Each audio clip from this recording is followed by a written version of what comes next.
মানবজাতির দ্বিতীয় পিতা বলে খ্যাত নূহ আলাইহিস সালাম ছিলেন পিতা আদম আলাইহিস সালাম এর দশম অথবা অষ্টম অধস্তন পুরুষ। তিনি ছিলেন দুনিয়াতে প্রথম রাসূল। নূহ আলাইহিস সালাম এর চারটি পুত্র ছিল শাম, হাম, ইয়াফিচ ও ইয়াম অথবা কেনান। প্রথম তিনজন ঈমান আনেন, কিন্তু শেষোক্ত জন কাফের হয়ে প্লাবনে ডুবে মারা যায়। নূহ আলাইহিস সালাম এর দাওয়াতে তাঁর কওমের হাতে গোনা মাত্র কয়েকজন ঈমানদার ব্যক্তি সাড়া দেন এবং তারাই প্লাবনের সময় নৌকারোহণের মাধ্যমে নাজাত পান। ইমাম তিরমিজি হযরত সামুরা রাত প্রমুখাত রাসূলুল্লাহ সাল্লাল্লাহু আলাইহি ওয়াসাল্লাম হতে সূরা ছাফফাত ৭৭ আয়াতের তাফসিরে বর্ণনা করেন যে নূহের প্লাবন শেষে কেবল তাঁর তিন পুত্র শাম, হাম ও ইয়াফেচের বংশধরগণই অবশিষ্ট ছিল। রাসূলুল্লাহ সাল্লাল্লাহু আলাইহি ওয়াসাল্লাম আরও বলেন যে শাম আরবের পিতা, হাম হাবশার পিতা এবং ইয়াফেচ রোমকদের গ্রিক পিতা। আল্লাহ বলেন, আমরা তার নূহের বংশধরগণকেই অবশিষ্ট রেখেছি। ফলে ইহুদি খ্রিস্টান সহ সকল ধর্মমতের লোকেরা নূহ আলাইহিস সালাম কে তাদের পিতা হিসাবে মর্যাদা দিয়ে থাকে। শাম ছিলেন তিন পুত্রের মধ্যেও বড়।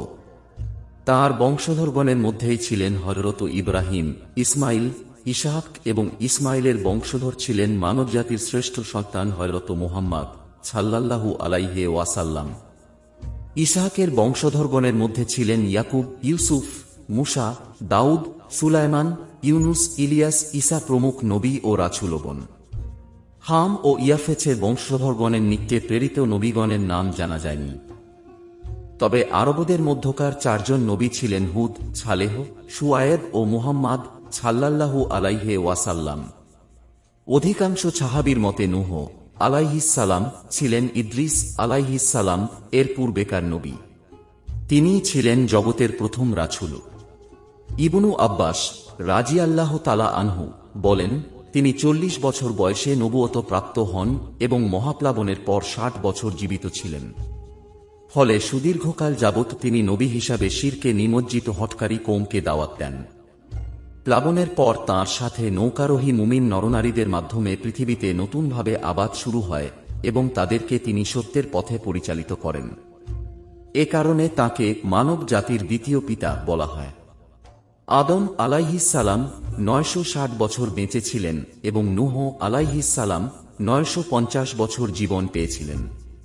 উল্লেখ্য যে আদম ও নূহ আলাইহিস সালাম এর দীর্ঘ বয়স আল্লাহর বিশেষ দান ও তাঁদের মুজিয়া স্বরূপ ছিল। নূহ আলাইহিস সালাম এর পুরুষানুক্রমিক বয়স তাঁর ন্যায় দীর্ঘ ছিল না। নূহ আলাইহিস সালাম ইরাকের মুছেল নগরীতে শিয় সম্প্রদায়ের সাথে বসবাস করতেন। তারা বাহ্যত সভ্য হলেও শিরকের অন্ধকারে নিমজ্জিত ছিল। তিনি তাদের হেদায়াতের জন্য প্রেরিত হয়েছিলেন।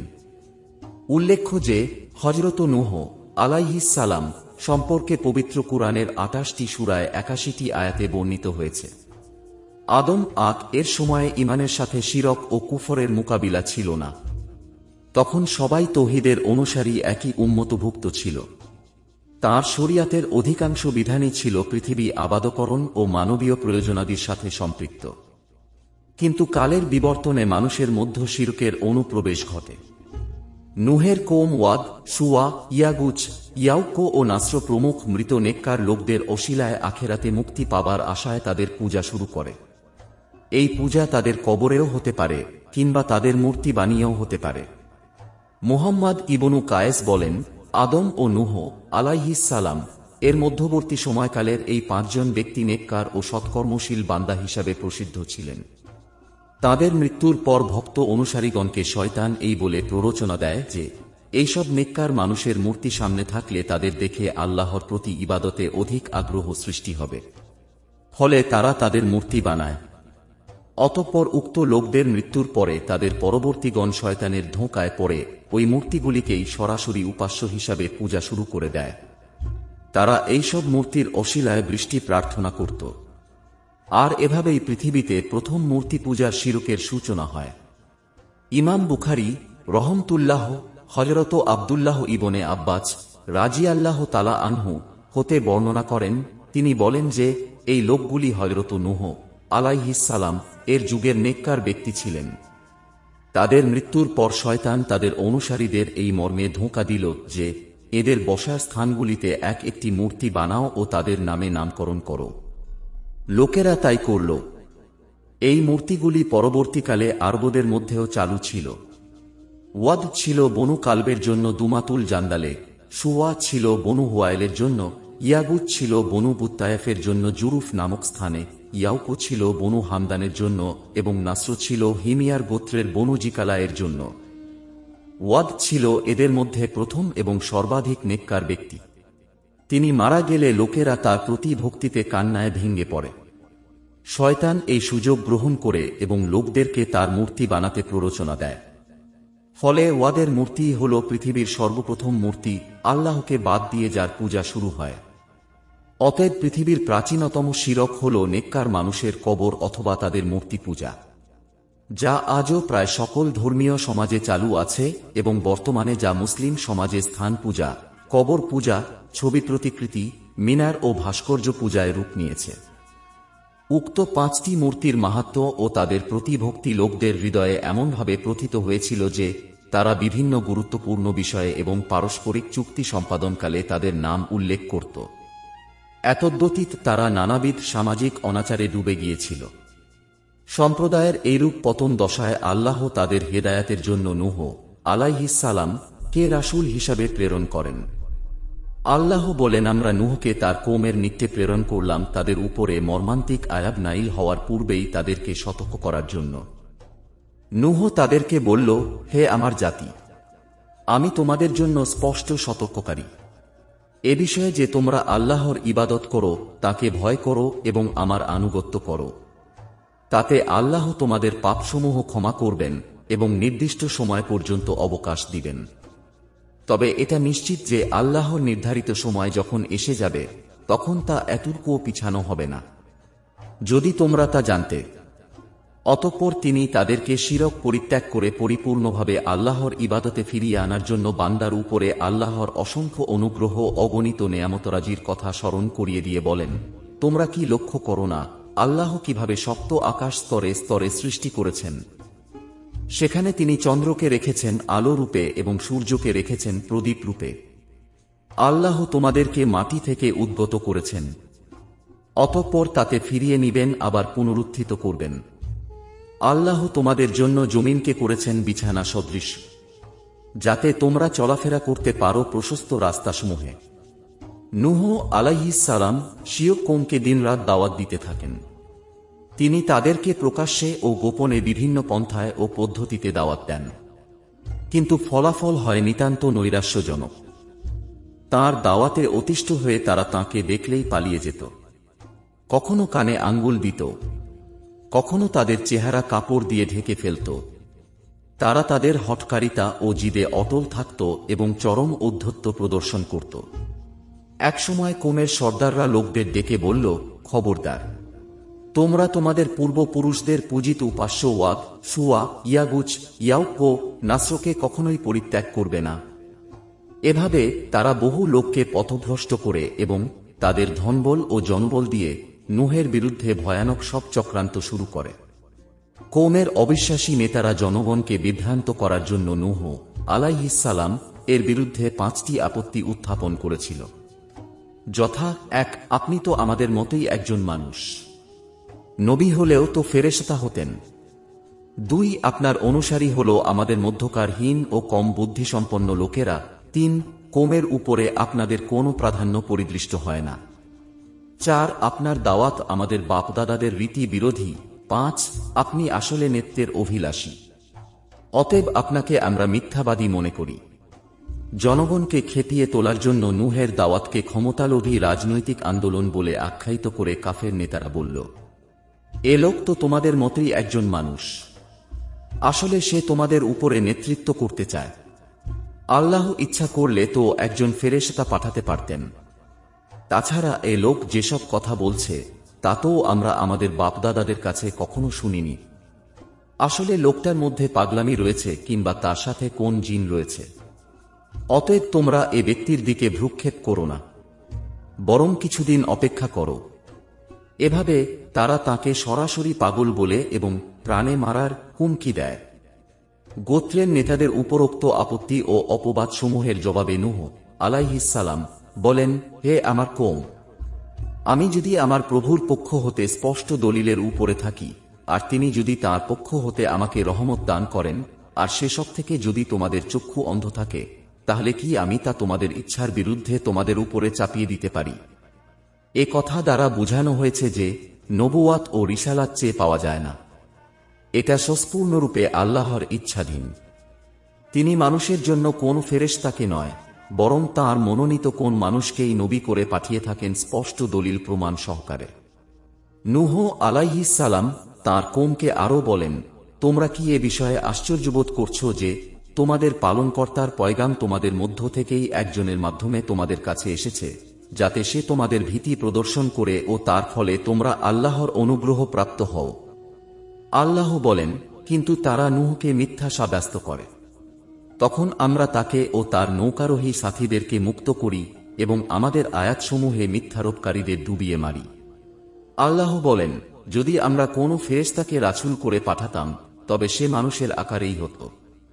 কিন্তু এতেও তারা ওই সন্দেহই প্রকাশ করত যা এখন করছে। তাদের দ্বিতীয় আপত্তির জবাবে নূহ আলাইহিস সালাম বলেন, আমি কোন গরীব ঈমানদার ব্যক্তিকে তাড়িয়ে দিতে পারি না। তারা অবশ্যই তাদের পালনকর্তার দিদার লাভে ধন্য হবে। বরং আমি তোমাদেরই মূর্খ দেখছি।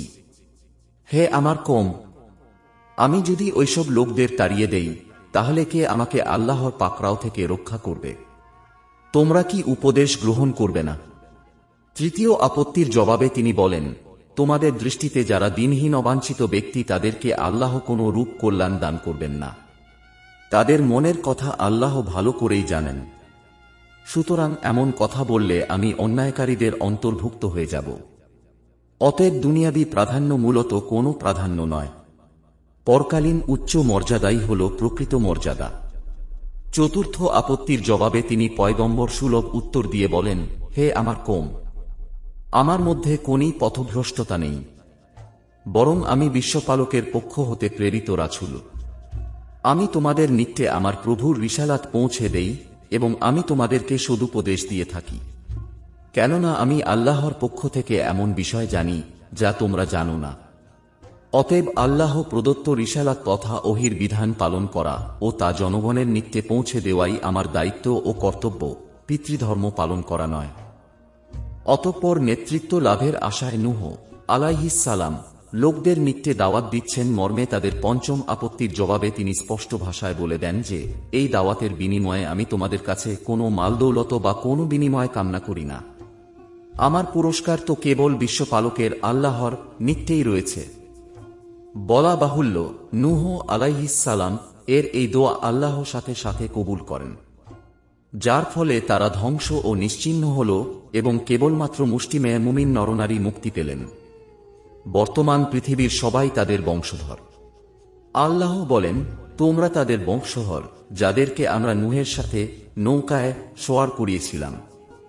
এ বিষয়ে সূরা হুদে পরপর 12টি আয়াত নাযিল হয়েছে। যেমন চূড়ান্ত গয়ব আসার পূর্বে আল্লাহ নূহ আলাইহিস সালাম কে বললেন, তুমি আমার সম্মুখে আমারই নির্দেশনা মোতাবেক একটা নৌকা তৈরি করো এবং স্বজাতির প্রতি দয়া পরবশ হয়ে জালেমদের ব্যাপারে আমাকে কোনো কথা বলো না, অবশ্যই ওরা ডুবে মরবে।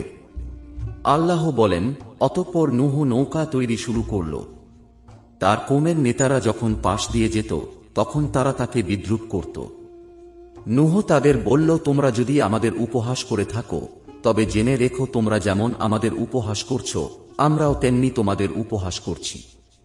অচিরেই তোমরা জানতে পারবে লাঞ্ছনাকর আযাব কাদের উপরে আসে এবং কাদের উপরে নেমে আসে চিরস্থায়ী গয়ব। আল্লাহ বলেন, অবশেষে যখন আমার হুকুম এসে গেল এবং চুলা উদ্বেলিত হয়ে উঠল, অর্থাৎ রান্নার চুলা হতে পানি উঠলে উঠল, তখন আমি বললাম, সব প্রকার জোড়ার দুটি করে এবং যাদের উপরে পূর্বেই হুকুম নির্ধারিত হয়ে গেছে তাদের বাদ দিয়ে তোমার পরিবারবর্গ ও সকল ঈমানদারগণকে নৌকায় তুলে নাও। অতি অল্প সংখ্যক লোকই তার সাথে ঈমান এনেছিল। নূহ তাদের বলল, তোমরা এতে আরোহণ করো, আল্লাহর নামেই এর গতি ও স্থিতি। নিশ্চয়ই আমার প্রভু অতি ক্ষমাশীল ও দয়াবান। অতঃপর নৌকাখানি তাদের বহন করে নিয়ে চলল পর্বত প্রমাণ তরঙ্গমালার মাঝ দিয়ে। এ সময় নূহ তার পুত্রকে ইয়ামকে ডাক দিল, যখন সে দূরে ছিল, হে বৎস, আমাদের সাথে আরোহণ করো, কাফেরদের সাথে থেকো না। সে বলল, অচিরেই আমি কোন পাহাড়ে আশ্রয় নেব, যা আমাকে প্লাবনের পানি হতে রক্ষা করবে। নূহ বলল, আজকের দিনে আল্লাহর হুকুম থেকে কারু রক্ষা নেই, একমাত্র তিনি যাকে দয়া করবেন সে ব্যতীত। এমন সময় পিতা পুত্র উভয়ের মাঝে বড় একটা ঢেউ এসে আড়াল করল এবং সে ডুবে গেল। অতঃপর নির্দেশ দেওয়া হল, হে পৃথিবী, তোমার পানি গিলে ফেলো, অর্থাৎ হে প্লাবনের পানি, নেমে যাও। হে আকাশ, ক্ষান্ত হও, অর্থাৎ তোমার বিরামহীন বৃষ্টি বন্ধ করো। অতঃপর পানি হ্রাস পেল ও গজব শেষ হল। ওদিকে জুদি পাহাড়ে গিয়ে নৌকা ভিড়ল এবং ঘোষণা করা হল, জালেমরা নিপাত যাও। এ সময় নূহ তার প্রভুকে ডেকে বলল, হে আমার পালনকর্তা, আমার পুত্র তো আমার পরিবারের অন্তর্ভুক্ত, আর তোমার ওয়াদাও নিঃসন্দেহে সত্য, আর তুমিই সর্বাপেক্ষা বিজ্ঞ ফায়সালাকারী। আল্লাহ বললেন, হে নূহ, নিশ্চয়ই সে তোমার পরিবারভুক্ত নয়, নিশ্চয়ই সে দুরাচার। তুমি আমার নিকটে এমন বিষয়ে আবেদন করো না যে বিষয়ে তোমার জ্ঞান নেই। আমি তোমাকে সতর্ক করে দিচ্ছি যেন জাহিলদের অন্তর্ভুক্ত হয়েও না। নূহ বলল, হে আমার পালনকর্তা, আমার অজানা বিষয়ে আবেদন করা হতে আমি তোমার নিকটে পানাহ চাচ্ছি। তুমি যদি আমাকে ক্ষমা না করো, অনুগ্রহ না করো, তাহলে আমি ক্ষতিগ্রস্তদের অন্তর্ভুক্ত হয়ে যাব। বলা হল, হে নূহ, এখন নৌকা থেকে অবতরণ করো আমাদের পক্ষ হতে নিরাপত্তা ও সমৃদ্ধি সহকারে তোমার উপর ও তোমার সঙ্গী দলগুলির উপর এবং সেই ভবিষ্যৎ সম্প্রদায়গুলির উপর যাদেরকে আমরা সত্তর সম্পদরাজি দান করব।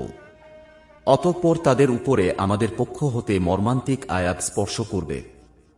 মাক্কী জীবনের চরম আতঙ্ক ও উৎকণ্ঠার মধ্যে সূরা হুদ নাইল করে সেখানে যথাক্রমে নূহ, হুদ, ছালেহ, ইব্রাহিম, লূত, শুআয়ব ও মূসা প্রমুখ বিগত নবী ও রাসূলগণের ও তাদের সম্প্রদায়ের কাহিনী সংক্ষেপে বর্ণনার মাধ্যমে রাসূলুল্লাহ সাল্লাল্লাহু আলাইহি ওয়াসাল্লাম ও তাঁর সাথীদেরকে আল্লাহ সান্ত্বনা দিয়েছেন। আল্লাহ বলেন, এটি গায়েবের খবর যা আপনার নিকটে ওহী করেছি, যা ইতিপূর্বে আপনি বা আপনার সম্প্রদায় জানত না। অতএব আপনি ধৈর্য ধারণ করুন। নিশ্চয়ই শুভ পরিণাম কেবল আল্লাহ ভীরুদের জন্যই।